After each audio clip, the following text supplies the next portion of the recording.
1, 2, 1, 2. Hop. Je m'installe dans question d'émission de l'appareil en cours de construction, enfin qui va se terminer d'ailleurs. Cette semaine, je suis en train de peaufiner les derniers réglages. Donc là, en émission, j'ai pu mettre au point le nouveau module SSB. Donc je m'étais un peu planté sur les valeurs de résistance. J'étais un petit peu trop confiant aux étages qui suivaient, mais enfin contenant ça coulait signal. Ces sortes de valeurs de résistance, rien de dramatique. Et ça fonctionne, donc bonne qualité audio, comme d'hab, avec le double filtre à quartz qui fonctionne en différentiel.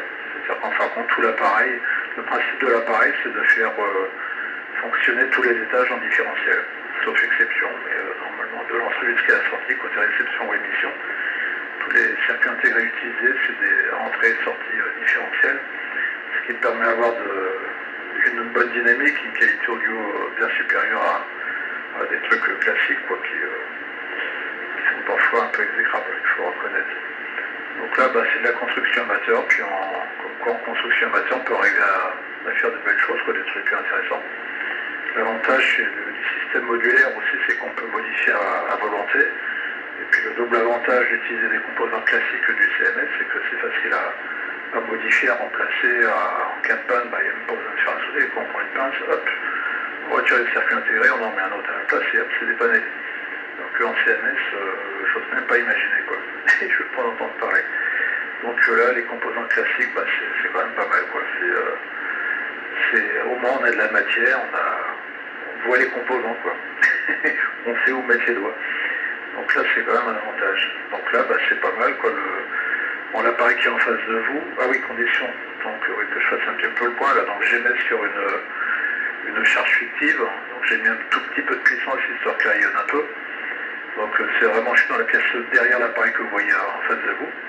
Donc je suis dans la pièce derrière, donc à peu près à, je sais pas moi, 1 mètre, 2 mètres, quelque chose comme ça. La charge fictive, c'est 50 watts, donc là je regarde, hop, ça va, elle chauffe pas trop, là en puissance j'ai que dalle. Si je chiffre, je dois avoir 50 watts quoi, mais là quand je module, 1, 2, 3, quoi, j'ai 20 watts à tout péter quoi, maximum. Donc là c'est histoire de ne pas faire tout chauffer. Il y a tout qui est. Voilà, c'est impeccable. Donc voilà, bon, les réglages sont peaufinés, mais déjà ça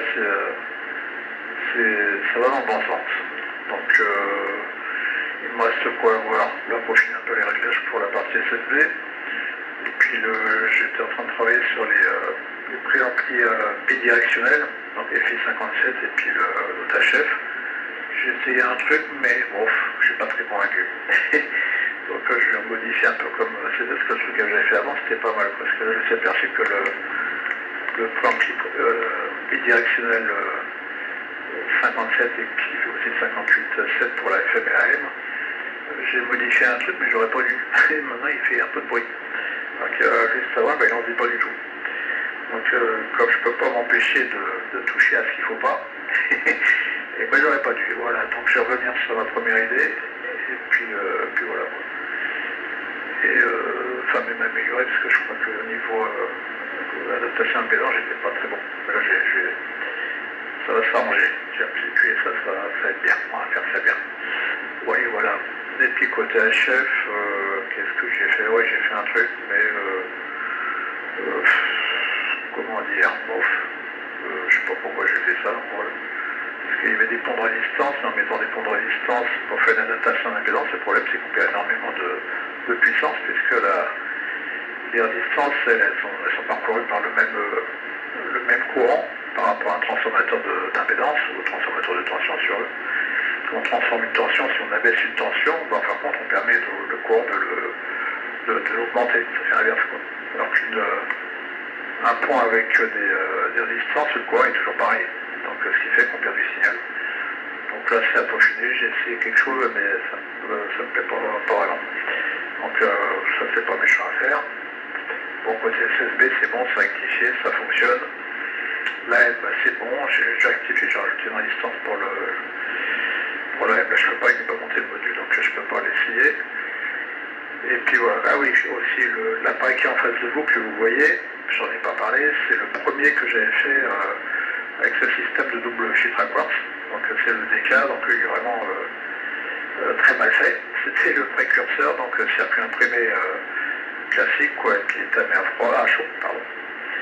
Et puis voilà quoi, les trous non métallisés, ça c'était vraiment le truc, le premier avec un peu mal pensé, mais bon, bah, le principe il est pareil. Quoi. Donc la qualité audio elle est peut-être pas spécialement super bonne, en plus c'est un petit haut-parleur ovale récupéré sur une télévision.